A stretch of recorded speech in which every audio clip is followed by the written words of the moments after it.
नमस्कार बंधुरा केमन आछो सबाई आशा करछि भालो आछो आमिও भालो आछि।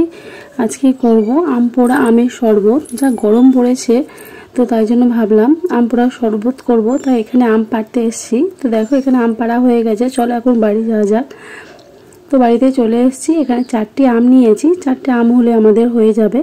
এখন গ্যাসটা জ্বালিয়ে 4টে आम পোড়ানোর জন্য দিয়ে দিয়েছি।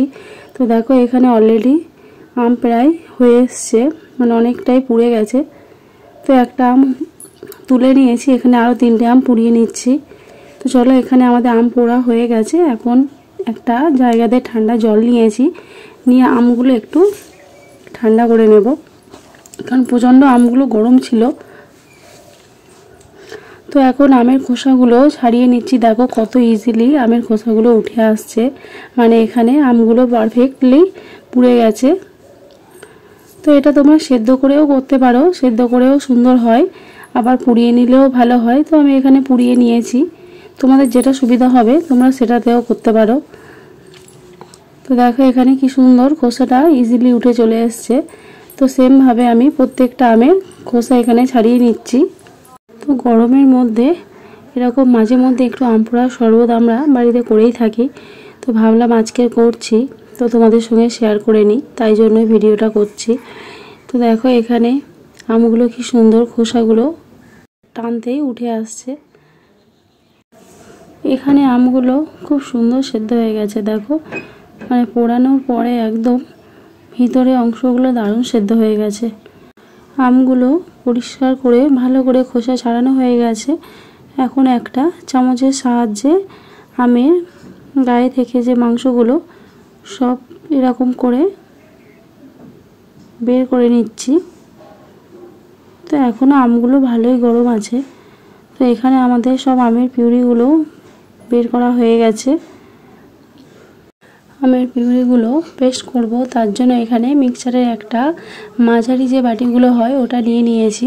তার মধ্যে আমের পিউরিগুলো সব দিয়ে দিলাম রেগুলার বাড়িতে ব্যবহার করা লবণ, দিয়ে দিলাম বিট লবণ, দিয়ে দিলাম এখানে জিরে ধনে মৌরি বাড়িতে ভেজে গরম করা, দিয়ে দিলাম এখানে চিনি। এখন সবগুলো একসাথে মিক্সচারে পেস্ট করে নেব। তো দেখো এখানে পেস্ট করা হয়ে গেছে। তো পেস্টটা দেখো কত সুন্দর স্মুথ হয়েছে, একটু দানা ভাব নেই, কত সুন্দর হয়ে গেছে। তো একটা প্লেট নিয়েছি, তার মধ্যে চিনি আর একটু লঙ্কার গুঁড়ো আর একটু বিট নুন দেবো। তো এটা গ্লাস সাজানোর জন্যই জাস্ট, আর কিছু না, যাতে একটু গ্লাসটা ভালো লাগে। তো একটা এখন পাতিলেবু কেটে নিচ্ছি। তো এই গ্লাসে এই চারিপাশ দিয়ে একটু লেবু রস লাগিয়ে দেব, দিয়ে এইটার মধ্যে একটু জাস্ট ঘুরিয়ে নেব। এতে কি গ্লাসটা একটু সুন্দর লাগে, জাস্ট আর কিছু না। তো একটু সুন্দর লাগার জন্যই এরকম করে নিলাম। তো চলো হয়ে গেছে। এখন কয়েকটা বরফ দিয়ে দেব,